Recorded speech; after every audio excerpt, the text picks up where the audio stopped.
Playing for Keeps, presented by Jiffy Lube. With the voice, Milt Thompson.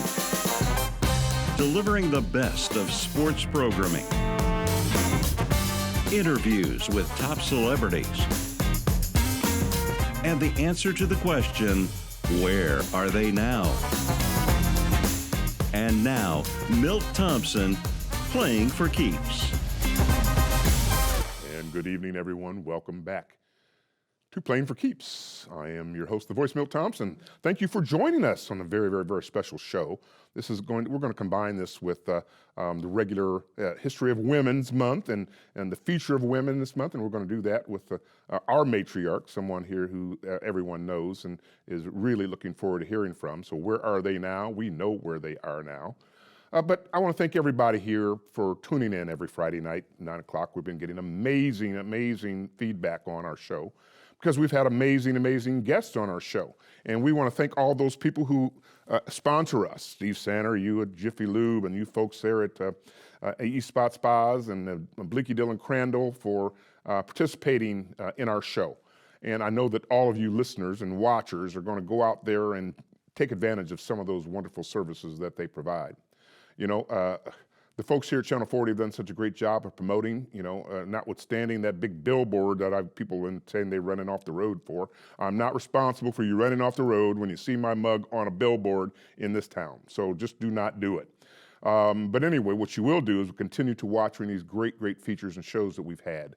We've had on our Where Are They Now segments people like Gary Brackett and people like Ray Tolbert and folks like Dean Biasucci and Devon McDonald and Michael Irvin on our Super Bowl show that you guys got to see a repeat of last week because people tune in here to watch the basketball sectionals. So that's where you get your best sports programming.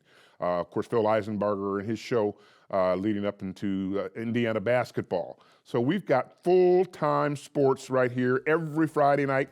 And I know you're going to listen in every Friday night at 9 p.m. as we visit another version of Playing for Keeps. We're going to come right back here with the matriarch right after these short words. Playing for Keeps, presented by Jiffy Lube. Playing for Keeps, presented by Jiffy Lube. And welcome back to Playing for Keeps. I am your host, the voice, Milt Thompson, right here on WHMB's Channel 40. Where are they now? Well, I know where they are. They're not close enough really for me to reach out and touch, but through modern technology, we're able to bring to you the great one, the matriarch of all sports here in Central Indiana, and really not just here, but really across the globe, as she has done unbelievable work in that space. And that is the irrepressible one, Sandy Knapp. Sandy, welcome to our show. It's a pleasure to be here, Milt. And as usual, you have exaggerated beyond anything anybody could say. Well, when it comes to you, there's no exaggeration because you are, in fact, the matriarch. And when I say the matriarchal one, meaning that you are the mother of creation, and you're the mother of the creation of sports right here in Central Indiana. And that goes way back, though, but we want to talk a little bit about the times in your life leading up to the greatness that you have projected and utilized. And just a few weeks ago, we had Allison Millington on our show, and we talked about her super time as a superwoman during the Super Bowl and all the times before that with gymnastics and all the other things that we'd grown up with. And we said that we came from your coaching tree. And there are a lot of folks that have come from your coaching tree, but you had a genesis someplace too, where you had looked up to others to be able to put you in position to be the first leader of Indiana Sports Corp. Tell us a little bit about that journey as the Mooresville Flash.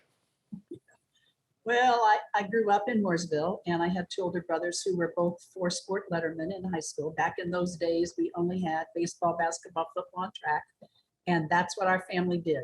That's all our family did, was go to baseball, basketball, football, and track. And although my father looked at me and saw an athlete, the last thing I wanted to be was more different than the other girls. And so I wanted to be a cheerleader. And I thought that was what girls were supposed to do. And we were talking about in the 50s, and there weren't really girls' sports in the mainstream. So I rejected any attempt that he made.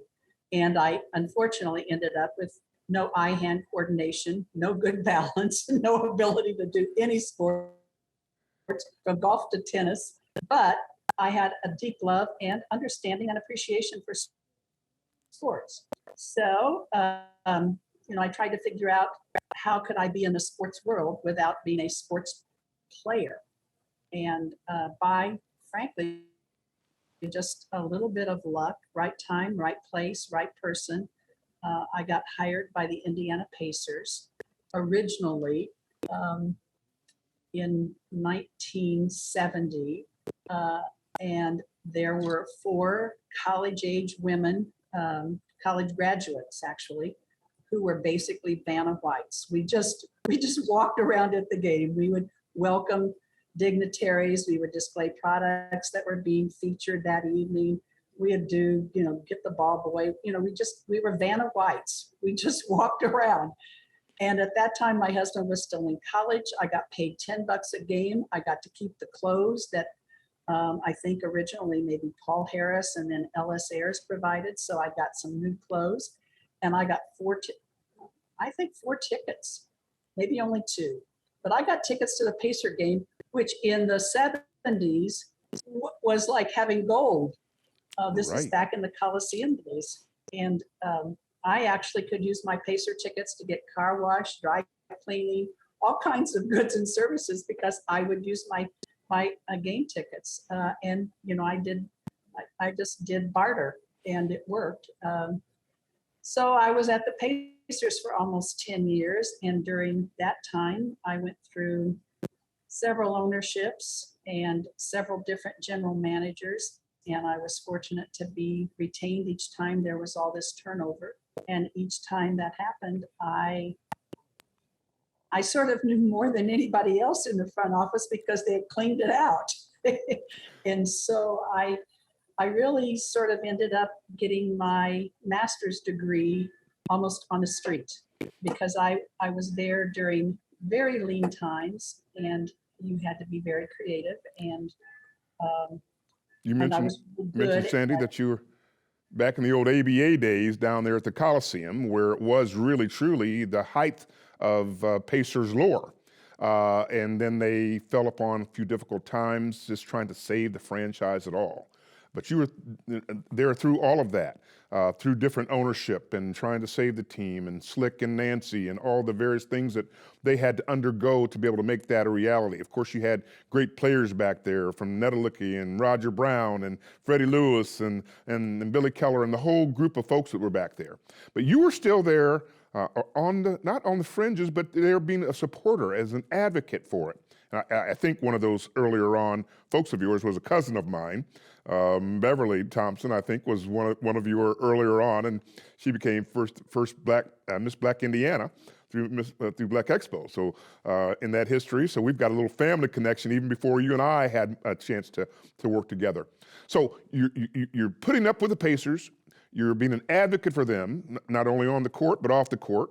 Being able to take advantage of a little bit of history as well as a little bit of education that you got. So you got this education and you're working around these people and they kept you around. What kind of jobs did you have along the way? Well, when I first got hired, I was an administrative assistant.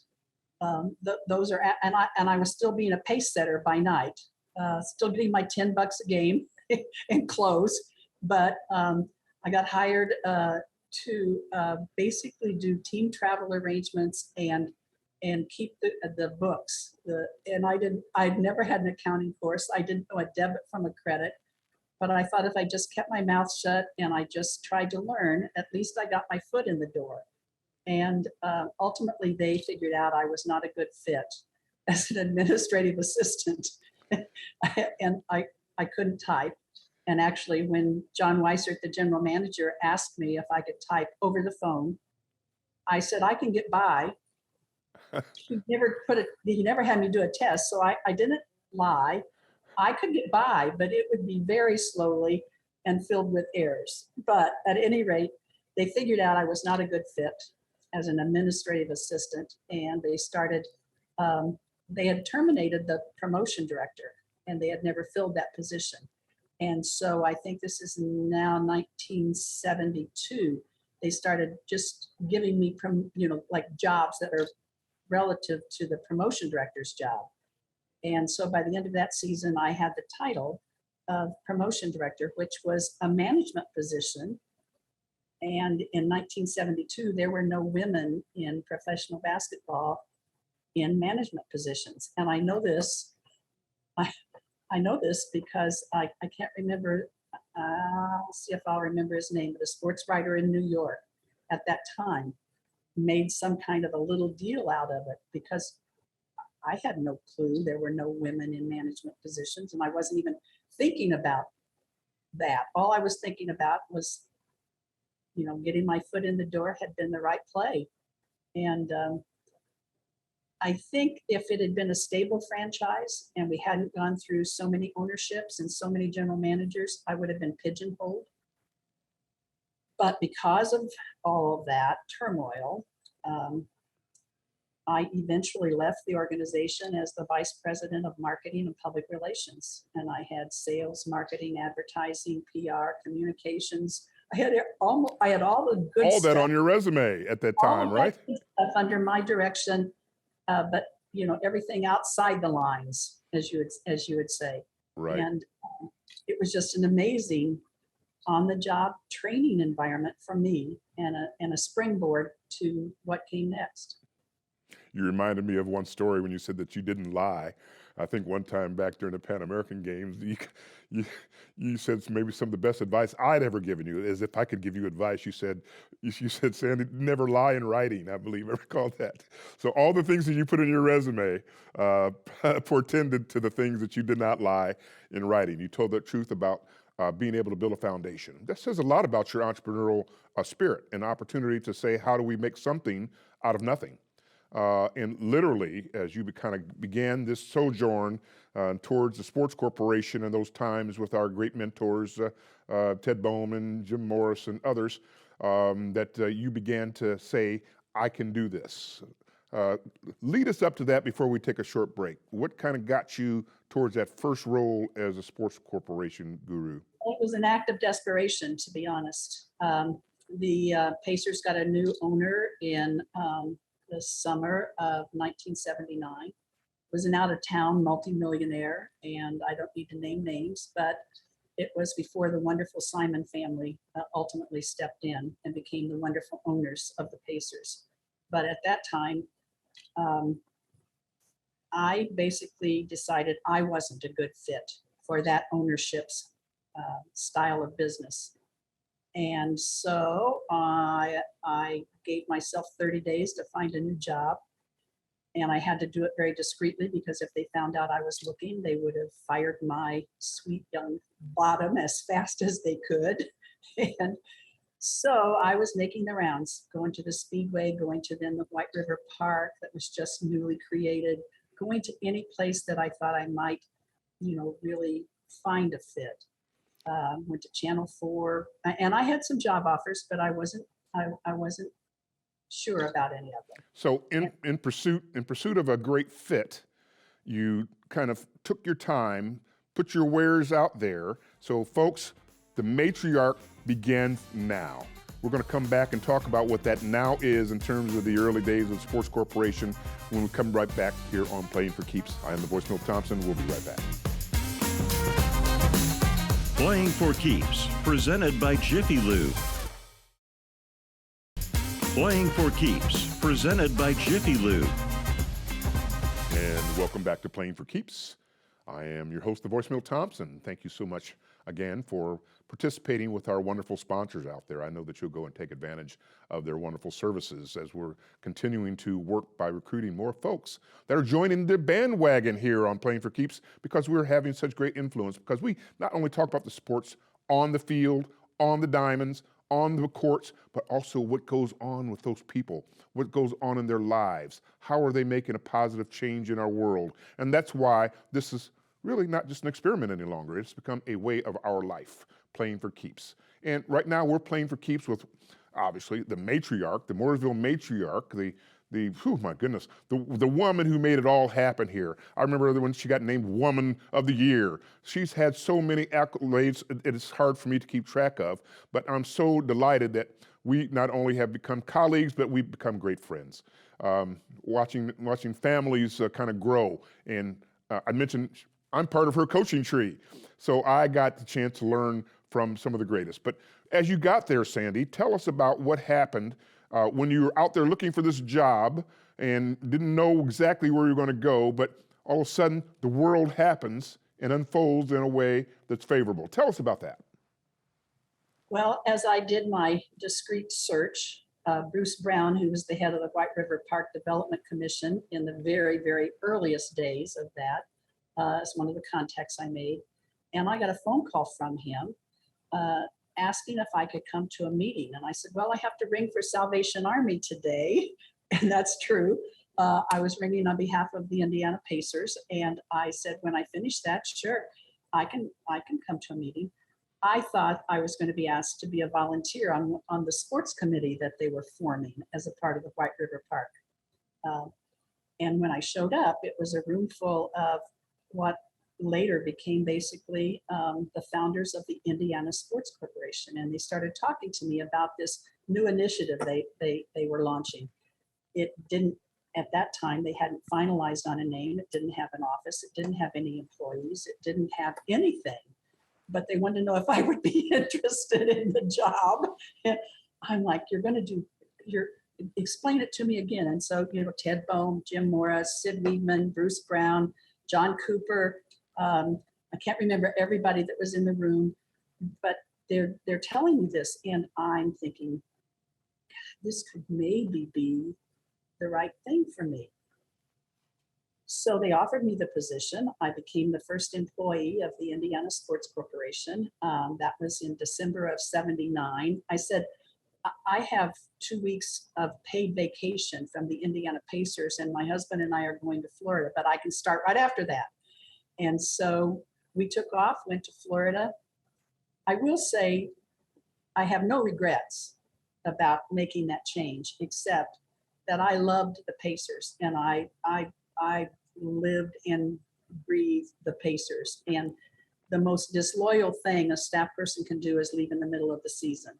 And so it really was a challenge for me to say, okay, I'm leaving in December. I'm sorry it's mid-season, but I quit. I'm out of here, and I have a new job. But I did it. And looking back, having that opportunity and taking that opportunity was a springboard to a career that I could not have ever, I couldn't have imagined it. Well, Madam Matriarch, in terms of historical reference, that year before, you say that was '79. Well, '78, there was a piece of legislation called the Amateur Sports Act, which essentially broke up the old AAU, which was headquartered here, broke it up from being a monopolistic organization into other smaller organizations. So that was kind of preceded the thought of our founding fathers, if you will, to give our founding mother an opportunity to shape a sports strategy for Central Indiana. Tell us about that, Sandy. Well, they had actually bid, you're right, the 1978 Amateur Sports Act was one of the tipping points for this group who were brainstorming about could sports be an economic development tool for the city of Indianapolis. But they had bid for, and frankly, almost gotten the World University Games. When they realized, A, we didn't have the venues, B, we didn't have the housing, C, we didn't have any staffing. And so they withdrew that bid sometime in '79. Then they started really thinking about, if we're serious about this, we're going to have a full-time staff support. We can't just have a room full of very accomplished volunteers, but still somebody has to sort of be the anchor, if you will. So that's where I come in, and in a real quick learning curve, going from, my only focus was the ABA and the NBA and professional basketball. So I knew little about the Olympic movement or about the NCAA and collegiate sports. It just hadn't been in my, frankly, in my line of vision. So on a quick learning curve, all of a sudden I became the champion of the United States Olympic Committee because the first month I was employed, we had started having visits from representatives of the United States Olympic Committee because we had decided we were going to bid for the 1982, at that time called the National Sports Festival. I'll be honest, I'd never heard of it. I'd never heard of a lot of things at that point in my career. But we decided to go forward with that bid. Ultimately, we were successful. And that was really the springboard, if you will. It was our coming out party to the world of amateur sports on the national level, because simultaneously we, meaning the city of Indianapolis, was introduced to every national governing body of an Olympic sport. It was a big success. We had, I don't remember the exact numbers now, but it was in the several thousand volunteers. It was beautifully run, and on top of that, we took it to a new level. And that's the first time, well, not really, because the 1980 Final Four was really the first time you saw how we could take an event and elevate it. At Market Square Arena, including Market Square Arena. Purdue and Louisville and UCLA and. Yeah, it was that was. I mean, again, that was my introduction. I'd never paid attention, frankly, too much to the Final Four unless Indiana University was in it. Of course. And so the Olympic Festival really demonstrated to the community and to those of us who were involved that we could be a player. We really showed that Indianapolis could marshal the resources and the not just the financial resources, but the human resources that could make an event. I mean, we took the National Sports Festival and we took it from a little nothing to as close to an Olympic Games on a small scale as we could make it. It was just a magnificent outcome. And a lot of people deserve the credit for that. Some who are no longer with us, like Larry Conrad and Sid Wheatman and others who just said, "Oh no, we're going to Indianapolis-size this event. We're going to do things that have never been done." And ultimately, that's our springboard to the '87 Pan American Games. Well, before we get to that, we're going to probably do that in a special show that we're going to do with you. We're going to do 2 shows with you. That's what people are going to be waiting for. Where does this story end? Well, this story never ends. It's an ongoing story. But the sports festival ultimately changed its name to the Olympic Festival, which kind of led to other people saying, well, if they can do it, we can try to do it, but they really can't do it. But by that time, people are saying, well, they are the best. They are the first. We no longer want them to be the only. So we're going to compete with them. We're going to go out there in the world. And that's when Sandy Knapp really began to show her magic to the world, where our matriarch turned the tables on the entire amateur sports world by creating a institution of the Indiana Sports Corporation. You know, this story is so compelling that we're going to do it twice. We're going to come back here next week with the second part from the matriarch, and we're going to do that with, oh my goodness, my unbelievably great heroine and friend, but who has really led this whole movement. I want to thank her so much for being on this first segment. We're going to come back and keep on, in our terms, we're going to keep on taping away for the next show as we build a crescendo to where we are today. Thank you for joining us this week on Playing for Keeps. We'll be back right here next week, Friday at 9 p.m. See you next week.